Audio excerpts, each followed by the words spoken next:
সার্থকের অর্ডারের কাছে স্রোতের জেদ কোনো মতেই এবার আর পাত্তা পেল না। হ্যাঁ বন্ধুরা, ভিডিওতে লাইক দিয়ে দেখতে থাকুন। স্রোতের এতটা তীব্র জ্বর হওয়া সত্ত্বেও স্রোত নিজের জেদের কাছে অটল রাখে নিজেকে, আর বলতে থাকে যে না স্যার, কোনো মতেই আপনি আমাকে জোর জবরদস্তি করে খাটে যাওয়ার কথা অনুরোধ করবেন না প্লিজ। আমি আপনার কাছে হাত জোর করে অনুরোধ করছি, আমি যেখানে আছি আমি সেখানেই ভালো আছি, আমাকে এখানেই থাকতে দিন প্লিজ, আমাকে নড়াচড়া করবেন না।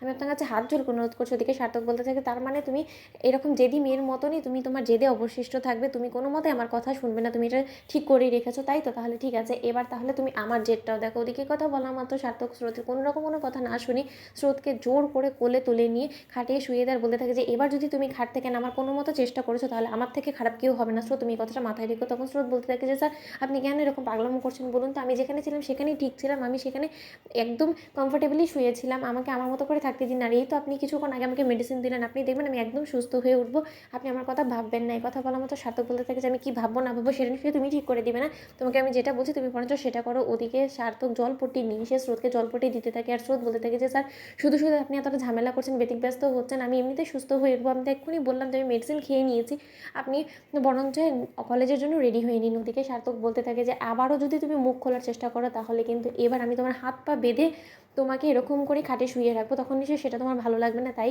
এই জ্বর শরীর নিয়ে কোনো রকম কোনো তর্ক করার চেষ্টা করো না স্রোত। ওদিকে এই কথা বলা মাত্র স্রোত এক দৃষ্টিতে সার্থকের দিকে তাকিয়ে থাকে, বলতে থাকে যে এই মানুষটাকে যত দেখে আমি ততই আমি চমকে উঠি যে এই মানুষটার রূপটা ঠিক আসলে কোনটা। আমি এই মানুষটাকে কোনো মতেই চিনতে পারি না ঠিক করে, যে এই কতক্ষণ আগে আমাকে বকাঝকা করছিল, এই আবার এখন আমার প্রতি এতটাই কেয়ারিং হয়ে উঠলো।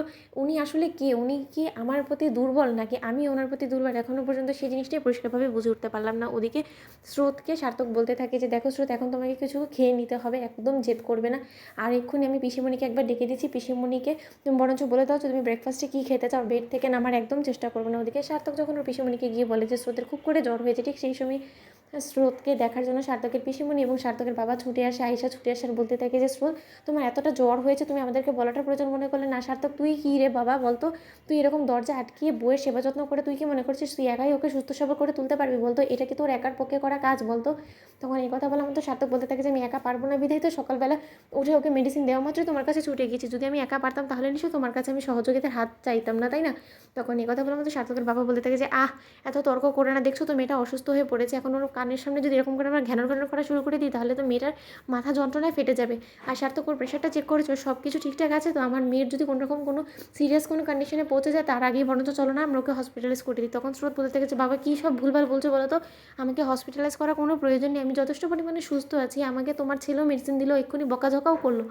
সার্থক বলতে থাকে যে তুমি ভালো কথা কি ভালোভাবে বুঝো বলো তো স্রোত? তোমাদের ভিডিওটি ভালো লাগলে লাইক এন্ড শেয়ার করে সাবস্ক্রাইব করতে ভুলো না।